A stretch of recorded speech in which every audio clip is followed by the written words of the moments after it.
Jumpa lagi di Dewa TV, saya di depan booth-nya Acer dan saya butuh bantuan kalian. Bener-bener butuh bantuan kalian. Bantuan apa? Nah gini, saya kan mau lihat dalam sini nih, saya mau kasih lihat nih semua nih barang-barang produk-produk barunya Acer tahun 2025. Saya akan butuh bantuan kalian untuk memilih mana yang paling menarik dari yang paling baru dari Acer di tahun 2025 ini. Kita di dalam dan waduh banyak banget kan barang-barang barunya ya. Mau mulai dari mana dulu ya? Dari laptop dulu, dari monitor dulu. Kalau laptop yang mana? Gaming dulu atau yang biasa dulu? Ya udahlah, kita langsung aja ke yang satu ini yuk.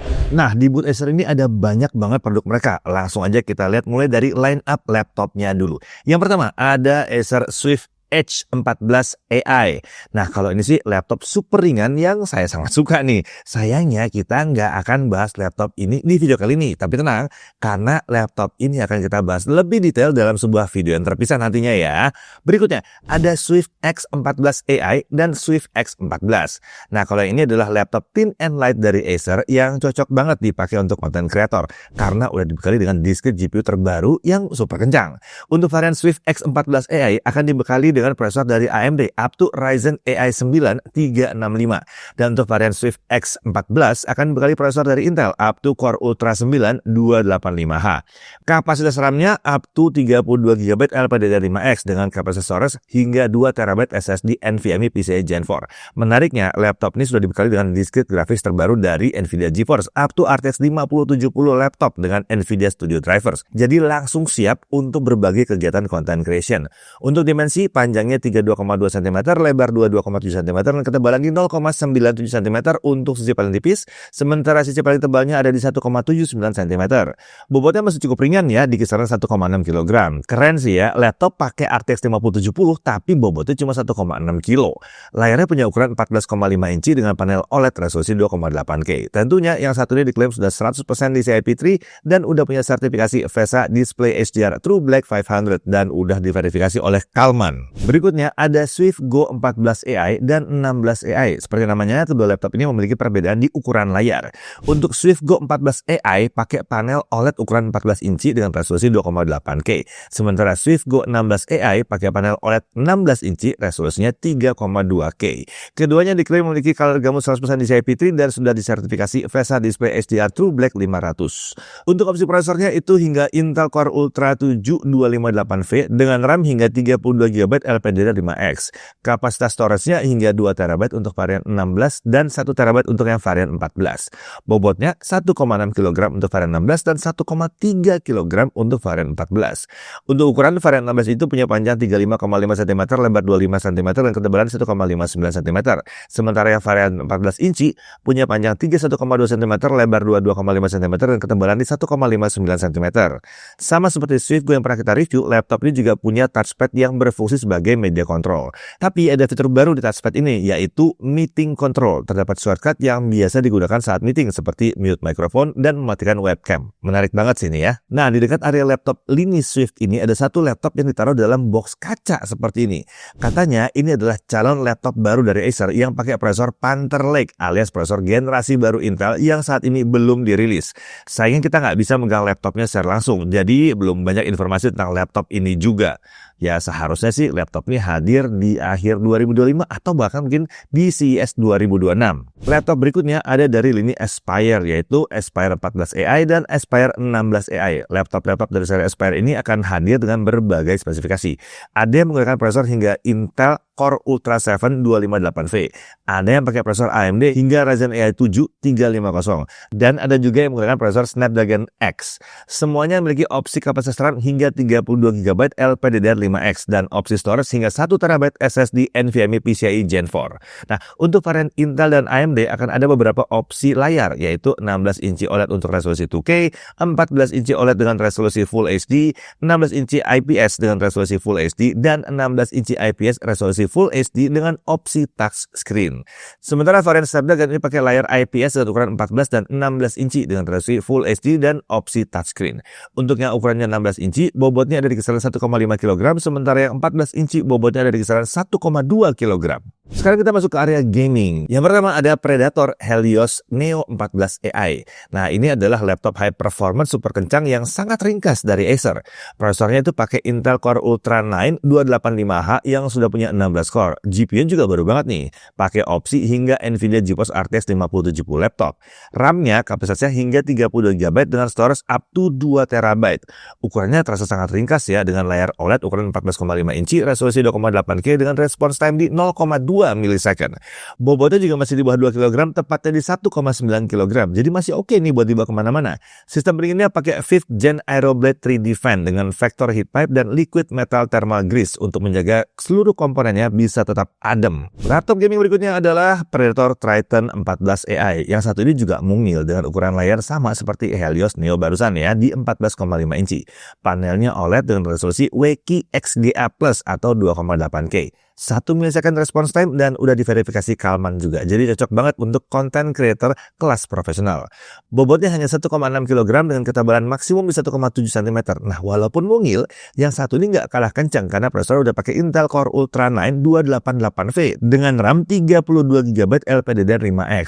Disk GPU-nya pakai RTX 5070 laptop, jadi jelas kencang ya. Seluruh komponen ini didinginkan dengan sistem pendingin terbaru dari Predator, yaitu 6th Gen Aeroblade 3D Fans dengan Graphene Thermal Interface dan Vapor Chamber. Jadi udah jelas adem ya yang satu ini ya. Nah, selain laptop gaming kelas atas, ada juga laptop gaming seri terjangkau dari lini Nitro. Di sini ada Acer Nitro 16S AI dan Nitro V16S AI. Nah, walaupun terjangkau, Acer menyematkan prosesor hingga AMD Ryzen AI 9 365 yang super kencang. Disk GPU juga main-main, hingga Nvidia GeForce RTX 5070 Ti dan RTX 5070 laptop. RAM-nya itu hingga 32GB DDR5 5600 MHz. Storage-nya up to 2TB SSD NVMe PCIe Gen 4. Bobotnya ada di kisaran 2,1 kg dan ketebalannya di 1,99 cm. Baterainya punya kapasitas 76 Wh dan sistem pendinginnya sudah menggunakan liquid metal thermal grease untuk varian yang 16 AI dan quad intake exhaust untuk varian V16S AI. Oke, masih dari lini Nitro. Ini ada Nitro 18 AI dan Nitro 16 AI. Kalau kita lihat fitur-fiturnya, yang satu ini sebenarnya lebih cocok masuk ke kategori laptop kelas menengah atas. Pertama, kalau kita lihat dari sistem pendinginnya, kedua Nitro ini sudah menggunakan vector heat pipes dan liquid metal thermal grease yang biasa digunakan di laptop kelas atas. Ventilasi udaranya juga sudah menggunakan quad intake dan exhaust untuk memaksimalkan aliran udara ke dalam komponen. Dari segi spesifikasi hardware, keduanya sudah menggunakan prosesor hingga AMD Ryzen AI 9 365 dan RAM hingga 32GB. Untuk diskret grafisnya ada opsi hingga RTX 5070 Ti laptop. Untuk storage juga lega, hingga 2TB SSD NVMe PCIe Gen 4. Untuk varian 18, ini tebalnya 2,49 cm dan bobotnya di 3 kg. Sementara untuk varian 16, ini bobotnya ada di 2,41 kg dengan ketebalan 2,36 cm saja. Keduanya memiliki baterai dengan kapasitas besar ya, 90 Wh. Nah, selain laptop Windows, ada juga nih laptop Chromebook baru dari Acer. Namanya Acer Chromebook Plus Enterprise 714. Laptop ini pakai prosesor up to Intel Core Ultra 7 155U. Wah, ini kencang banget kalau untuk Chromebook ya. RAM-nya up to 16GB dan storage up to 512GB SSD. Layarnya IPS 14 inci, resolusi 1800p dan refresh rate-nya 120Hz. Sertifikasi military standar 810H juga ada. Jadi harusnya kenceng parah dan tangguh juga. Oke, di area berikutnya kita bisa menemukan beberapa desktop gaming dari Acer. Yang pertama ada Predator Orion 3000. PC gaming desktop dari Acer ini menggunakan prosesor terbaru dari Intel, yaitu Intel Core Ultra 7 265F. Prosesornya dipadukan dengan disk GPU yang nggak kalah kencang dari Nvidia, yaitu GeForce RTX 5070 dengan kapasitas VRAM di 12GB GDDR7. Nah, yang satu ini konfigurasi RAM-nya hingga 32GB DDR5 dengan storage hingga 2TB SSD dan 2TB hard disk. Casingnya tergolong compact ya, dengan volume di 28 liter. Untuk sistem pendingin, yang satu ini menggunakan air cooling untuk CPU-nya dengan ukuran 90 mm dan ditambah dengan kipas sistem yang menempel pada casing dengan ukuran 120 mm untuk membantu meningkatkan sirkulasi udara dalam casing. Tentunya kipas dan casing ini sudah dilengkapi dengan lighting RGB yang dikombinasikan dengan panel kaca pada sisinya biar makin estetik dan terasa banget kesan gamingnya. Oke, bukan hanya Predator, di sini kita juga bisa menemukan desktop gaming kelas Nitro juga. Nah, ini Nitro 20. Yang satu ini punya ukuran lebih kecil dibandingkan Orion 3000. Ini 15 liter. Menariknya, desktop yang satu ini menggunakan prosesor AMD Ryzen AI 9 365 yang biasanya ada di laptop. Artinya secara teoritis desktop yang satu ini sudah memiliki NPU dengan performa up to 50 TOPS. Wah keren nih ya. Meskipun menggunakan prosesor laptop, yang satu ini tetap dibekali dengan GPU kelas desktop dari Nvidia, yaitu GeForce RTX 5060 yang tentunya udah pakai arsitektur terbaru.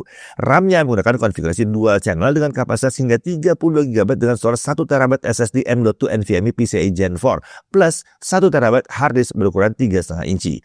Yang membuat desktop ini lebih mewah adalah tombol powernya yang sudah terintegrasi dengan fingerprint scanner.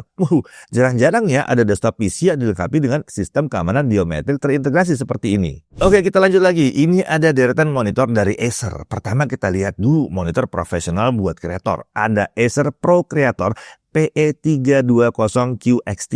Monitor ini pakai layar sentuh 32 inci, resolusi 6K, 99% Adobe RGB, dan 99% DCI P3 dengan delta E di bawah 1. Akurasi warnanya tinggi banget, dan sudah Kalman verified juga.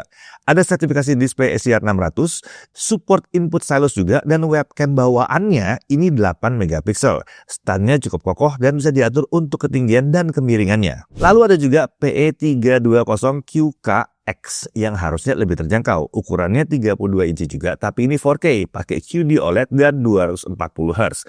99% DCI P3 dengan delta E lebih kecil dari 1 dan sudah Kalman verified juga. Dia punya sertifikasi display SCR True Black 400. Dua monitor ini benar-benar kelihatan untuk kreator yang serius ya. Oke, lanjut lagi. Ini ada jajaran monitor portable dari Acer. Pertama, ada Acer Pro Creator PE160WU.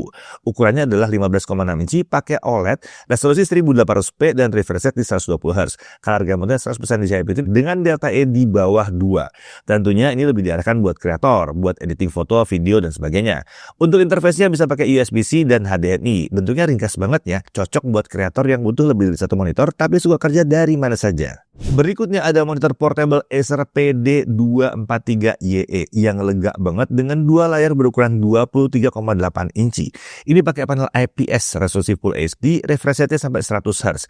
Ini juga mendukung input USB-C dan HDMI. Tapi karena ukuran layarnya terbilang besar buat monitor portable, jadi dia butuh satu konektor USB-C lagi untuk dayanya. Nah ini enak nih kalau yang butuh kerja multi display sambil bepergian tapi pengennya pakai layar yang besar. Nah, kalau yang tadi itu kebesaran atau mungkin kemahalan, Acer punya PD163QT ya, dengan dua layar berukuran 15,6 inci.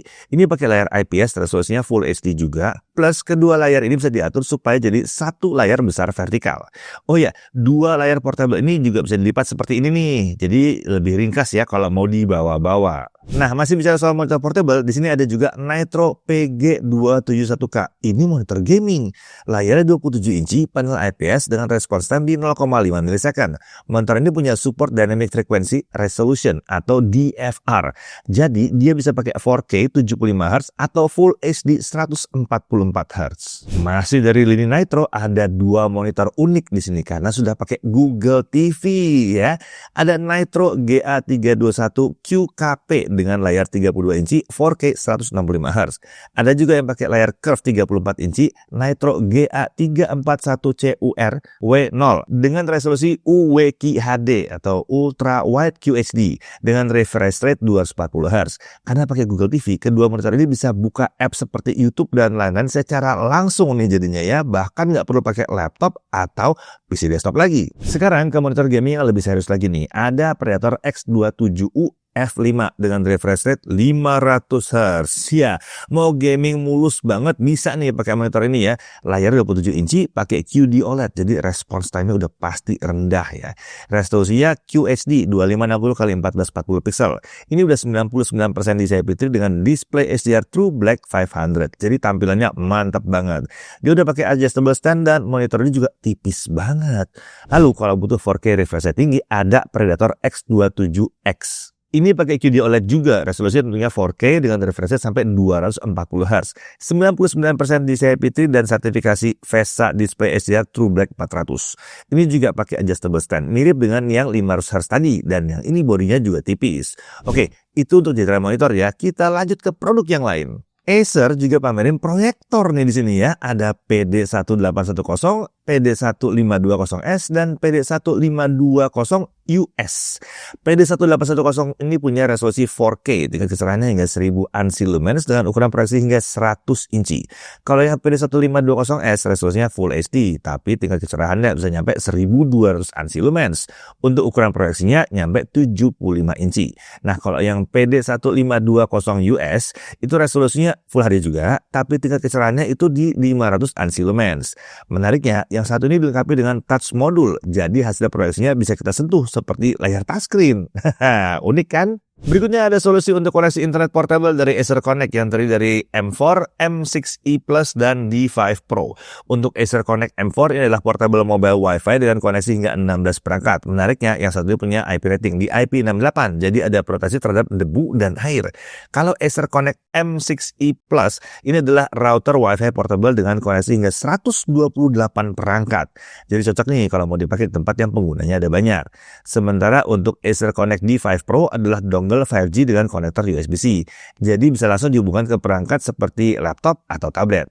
Ketiganya sama-sama udah bisa jalan di jaringan 5G dan punya dukungan untuk menggunakan SIM card fisik, eSIM, dan vSIM. Lanjut lagi, di sini juga bahkan ada tablet Android. Ini ada Iconia V11 dan V12. Sesuai dengan namanya, Iconia V11 itu punya layar IPS 11 inci dengan resolusi WUXGA dengan refresh rate 90 Hz. Sementara Iconia V12 ini layarnya IPS 12 inci dengan resolusi 2K dan refresh rate di 90 Hz. Keduanya sama-sama pakai SoC MediaTek Helio G99, tapi kapasitas RAM dan storage-nya beda. Iconia V11 pakai 4128, sementara Iconia V12 pakai 8256. Baterai sama-sama 8000 mAh dengan dukungan charging 20 watt. Untuk konektivitas, Iconia V12 cuma ada varian Wi-Fi saja. Sementara untuk Iconia V11 itu punya varian Wi-Fi only dan ada juga varian yang ada 4G-nya. Oke, lanjut lagi. Ternyata ada smart ring di boot Acer ini. Yang satu ini namanya adalah Acer FreeSense Ring. Ini bisa digunakan untuk memonitor aktivitas harian kita seperti tidur, detak jantung, dan lain-lain. Ada 7 ukuran yang tersedia mulai dari ukuran 7 sampai 13. Tapi di boot ini memang tersedia cuma ada 5 ya dalam display ya. Bobotnya cuma sekitar 2 sampai 3 gram tergantung ukurannya. Jadi cukup ringan. Warnanya ada 2, yaitu rose gold dan black. Terakhir, ada deretan skuter dan sepeda listrik dari Acer. Ada yang e-series dan Predator series, tapi yang paling menarik perhatian kami adalah si Predator e-Ranger. Ini adalah sepeda listrik bergaya trail, jadi kita bisa kayuh sendiri pakai tenaga dari baterai atau pakai kombinasi keduanya yang disebut Acer sebagai pedal assist. Motornya 750 watt dengan kapasitas baterai di 10.000 mAh. Kecepatan maksimalnya itu bisa mencapai 45 km per jam kalau pakai pedal assist. Sementara jarak tempuhnya itu bisa nyampe 55 km kalau kita pakai pedal assistnya. Oke, jadi mana yang paling menarik? Ya, tulis di kolom komentar, kasih tahu sama kami mana yang paling menarik dari semua yang ada di bootnya Acer ini ya di Computex 2025. Tulis di kolom komentar ya, karena kami juga pengen tahu sebetulnya kalian lebih suka sama yang mana sih? Apakah laptop-laptop yang tipis itu atau device-device yang lain? Nah, dari laptop-laptop itu yang mana yang paling menarik buat kalian? Apakah yang gaming? Apa yang tipis dan mungil itu? Yang mana? Yuk, kasih tahu sama kami ya. Oke, sampai sini dulu. Saya Didi Irfan, Jaga Dibu TV.